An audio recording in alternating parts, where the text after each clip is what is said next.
English podcast spot. Learn English with podcast. Hi, everyone, and welcome back to English Podcast Spot. This is your favorite place to learn English, build confidence, and grow your communication skills step by step. I'm Emma, your host, and today I'm so excited because I'm joined by a very special guest, David. How are you feeling today, David? Everything good? Hey, Emma.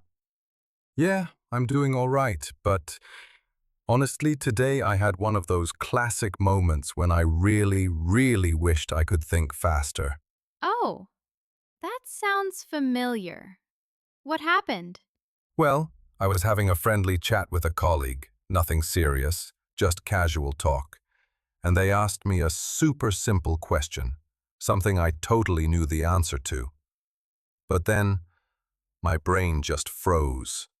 I hesitated, stumbled a little bit, and by the time I finally found the words, the conversation had already moved on to something else. It was so frustrating. You know that feeling? Oh, yes. I think we've all been there at least once or twice. That strange, uncomfortable moment when your mind just stops working at the worst possible time. Exactly. And later I just kept replaying everything in my head again and again, thinking of all the smart things I could have said instead. Why does that always happen? It's like your brain betrays you right when you need it. It's actually super common, David, really. In fact, research shows that so many people struggle with quick reactions in conversations, whether it's because of stress, overthinking, lack of practice, or simply the pressure of the moment.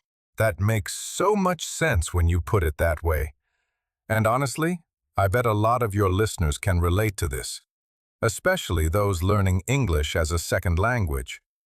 Thinking fast in another language can feel like an entirely different challenge. Totally. But the good news is, quick thinking is not some secret talent. It's something that can be trained, developed, and strengthened like a muscle. And that's exactly what we're exploring in today's episode: how to react fast and speak with confidence in real conversations. Sounds great. I'm ready to dive in. Perfect. So, David, let's start with something really simple.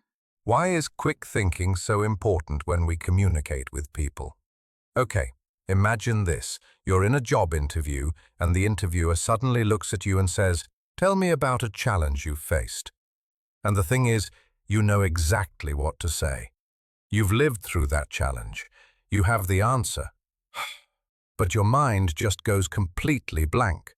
Instead of answering smoothly and confidently, you freeze and say, well, let me think. And that tiny pause, that tiny hesitation can make you look unprepared, even when you're absolutely not.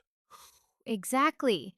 And what's worse is that in professional or social situations, that hesitation can change how people perceive you. So, if quick thinking is that important, what actually stops people from doing it? Let's break it down. First, overthinking. It's like when you text a friend and rewrite the message 5 times before hitting send. That same thing happens in real conversations. People try to build the perfect sentence in their head, and by the time it's ready, the moment is long gone. Second, fear of making mistakes. I remember when I was learning another language, I paused so much because I didn't want to sound silly. But the truth is, mistakes are part of the learning journey. They make you better. Right. And then there are those mental blocks. When someone suddenly puts you on the spot, your brain just stops. Like when someone asks, "What's your favorite movie?"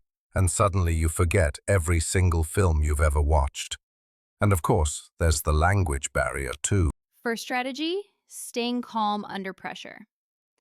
When we get nervous, our brain goes into fight or flight mode, and clear thinking just disappears. Yes, like on a quiz show, when someone knows the answer but panics and blurts out something random. I actually remember during a presentation I gave once, I was so nervous that my mind went totally blank. I could hear my heartbeat in my ears, and everything I prepared just vanished. Oh no, what did you do? I took a slow, deep breath. Honestly, that changed everything. Then I started speaking slowly, focusing only on the key points I wanted to share. Second strategy, anticipating responses. Think of it like playing chess. Good players don't just react, they predict the next move. Exactly.